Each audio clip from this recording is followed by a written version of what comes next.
A presentation of the findings of the survey carried out by Makerere University has highlighted some of the most pertinent issues regarding violence against children.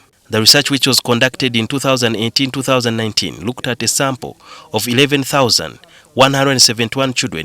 Then Kampala and Masaka lead in physical abuse. In terms of contact sexual abuse, it is Masaka, Wakiso and Kampala. And then for those that have witnessed domestic violence, it is highest in the north, especially in Gulu. The children reported experiencing different types of mistreatment at home. Corporal punishment, 60.7%. Emotional abuse, 61%. Emotional neglect, 46.5%. Physical abuse, 22.7%. No contact sexual abuse, 18.7%. Medical neglect, 16.1%. Physical neglect, 15.2%. Contact sexual abuse, 5.9%. When we analyzed the comparison of maltreatment at home by region, we noted that children from the central region were more likely to experience corporal punishment, emotional abuse, and emotional neglect compared to children from northern region. The research further shows that 6.7% of the boys are involved in underage marriage. More boys experience child marriage than girls. Perhaps this is also a wake-up call to us that yes, boys are also experiencing this form of violence, which of course can significantly undermine their effort to continue with their education.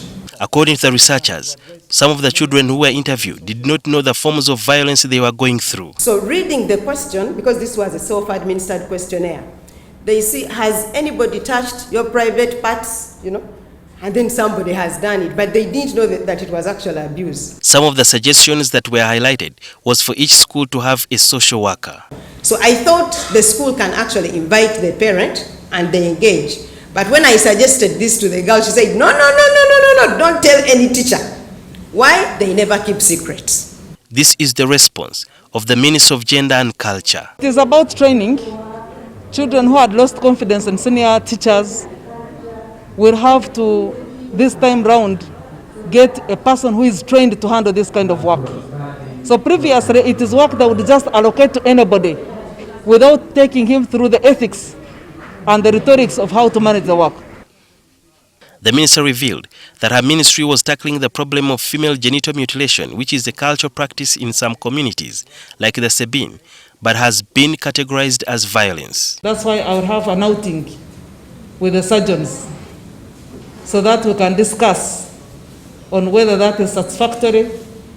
And I am told the surgeons have been perpetuating this vice because they usually get certain benefits out of it. But we want to give them an alternative way of earning. The researchers are recommending that government should strengthen legislative enforcement, training teachers in prevention, protection, and response to violence. Sudhir Byaruhanga, NTV.